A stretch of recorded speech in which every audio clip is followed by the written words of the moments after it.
Originally, I was gonna make a video on the assholes that do harassment and all this other stuff to the devs, and then I realized there are nice people in this community, and most of them are the YouTubers. I don't want to offend them. So instead, you're getting this video instead, have fun. We all know that all survivors with two abilities are getting a third one in 0.3. But what are these? Well, we don't know that for sure. We have a concept for metals being grappled, but it's not 100% confirmed that it's coming to him. So I've decided to make concepts for every single survivor's third ability. The 6 survivors that I will be talking about are Sonic, Tails, Knuckles, Eggman, Metal Sonic, and Cream. This is because that Fang and Shadow are already getting their third ones during development, and the fact that Silver, Blaze, and Amy already have these currently. Let's start with the Blue Blur himself. Most people when going to Sonic would automatically say that he needs a homing attack of some sort, but I decided not to say this for the sake of being fucking different for once, and the fact that he's classic. Okay, shut up. The ability that I have chosen for Sonic is the Insta-Shield from Sonic 3. While this may be very situational and could have worked as a passive, I feel like having it as an ability makes more sense. You can only activate this when jumping, in which Sonic will start rolling in the air, and if he collides with a EXE, they will get pushed back quite a far away, so that Sonic gains distance from himself and the EXE, allowing him to make a getaway. This could be comboed well with Peel Out, where if the EXE is someone like Colossus with very slow base speed, they could easily just be pushed back, Sonic could peel out and get away super quickly. I find this is a ability which doesn't really support anyone other than Sonic himself. Same with Drop Dash most likely. But I figured it would be a good way to have something to differentiate Sonic, as not just having the homing attack from his modern counterpart. The ability concept that I have for Tails is his cannon switcher, which I know we've seen screenshots of in gameplay, but I just want to be able to talk about how I think this should work. Tails' cannon switcher would basically be an ability which allows him to switch his cannon into a different form of the laser, with there being 3 different forms: the regular laser, the orb laser, and the gun laser. The gun laser would not be its actual name, but it's in line for what I'm concepting here. The regular laser works as is. The orb laser shoots out a giant beam of light that when hitting the EXE temporarily blinds them and slows them down a tiny bit so that it takes them longer to figure out who they're going to go for and for the survivors to get away. The gun laser shoots out 3 to 5 small bullets, which depends on how long Tails charges it for, at the EXE at a very fast rate, which can be chained a bit like how Sonic chains 3 drop dash stuns. The downside to switching the cannon is that it should take a bit longer for each mode, depending on what mode it is. The regular laser would charge in the same time.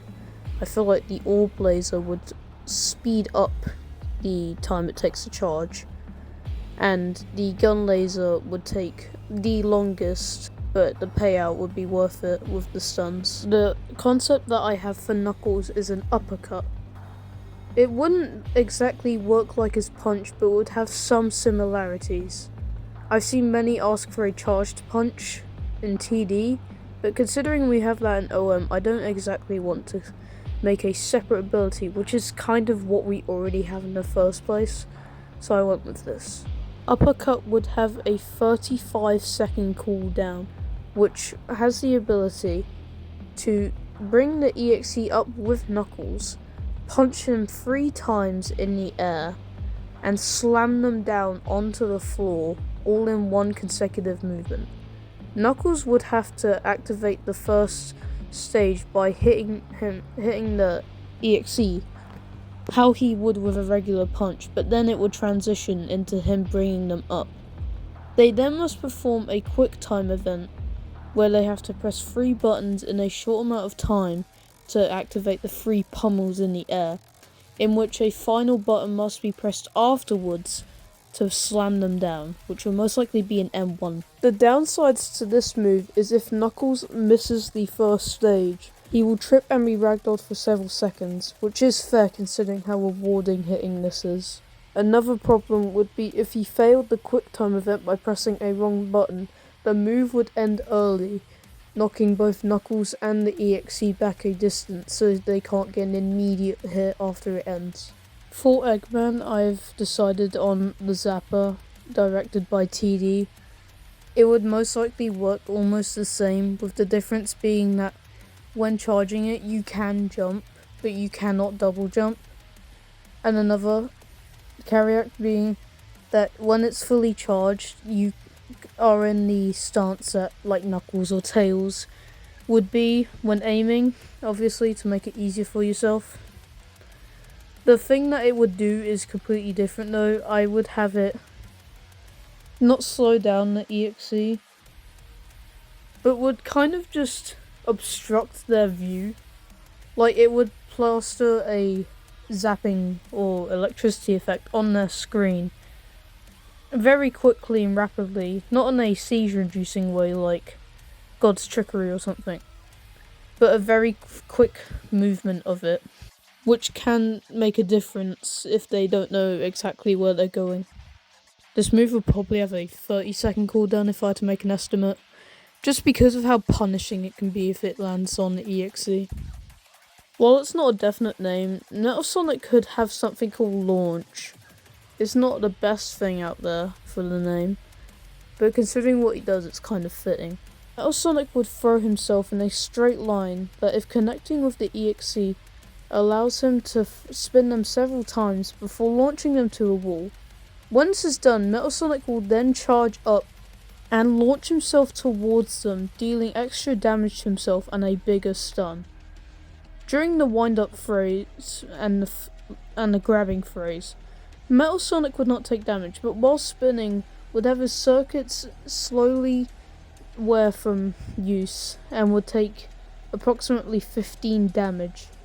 When he launches himself towards them and does the extra stun, he then does 50 damage to himself. So it is a very powerful stun, but does a lot of damage to himself. Metal can also choose to not launch himself towards the EXE. He would have to press a button in order to execute this, but if so, the stun only lasts for around 6 seconds, whereas if he threw himself, it would last 12 seconds. The downside to this is that Sonic and Knuckles cannot chain stun afterwards due to how impacting this is to the EXE, as well as Metal gaining a 8-second cooldown after use on self-heal, so he cannot do it immediately after. This is to prevent just a constant cycle of it, and the EXE having a chance to catch up before he can heal himself. As for cooldowns, this one will probably be between 30 and 40 seconds. I don't really have a real answer for how long it would be, but probably in that estimate, because again, it is a very large and impactful stun. I don't really have a name for Cream's concept, so for now I'll just call it Throw Cheese, because it's basically what she does. Similarly to Sonic Advance 2, like how she does it to the bosses, Cream can send cheese towards the EXE, which does not stun them, because cheese is weak as fuck. He will keep battering them in turn, making them slower, which the EXE then has to swipe at him or use an M1 to get rid of him. This would in turn do 10 damage to Cream, which she then have to heal back. And the reason it does damage to Cream and not Cheese is because Cheese's damage is tied to Cream, and unless they give Cheese a separate health bar, which how the hell would they do that, then it's just going to impact Cream anyways. So that's what it does for the EXE. She may use this in a case where someone else is getting chased, but there is a range in which Cheese can be sent out. But Cream can run away all she wants, and until the EXE swipes at Cheese, he ain't going away from them. So there's infinite range for him returning, but not infinite range for him being sent. Cooldown wise, I don't really know. Considering that creams aren't that long in the first place, I think 25 to 30 is a fair amount. And we're done. Thank you guys so much for— Whoa! Hey, Chaotix! What are you doing here? I was just wondering if you had any ability ideas for me. You already have enough X, you don't need any more. And we're still waiting on your rework. Well, I'm also here for the fox. Well, you don't need to be included in every situation that has tails in it. Also, he's not Alan either. Do you want to play with me? Just shut up, bro. Get out of here. Alright, fine. But this isn't the last you'll see of me. Well, we're done with whatever that was, and we're done with this video, so see you in the next one, guys. Bye-bye.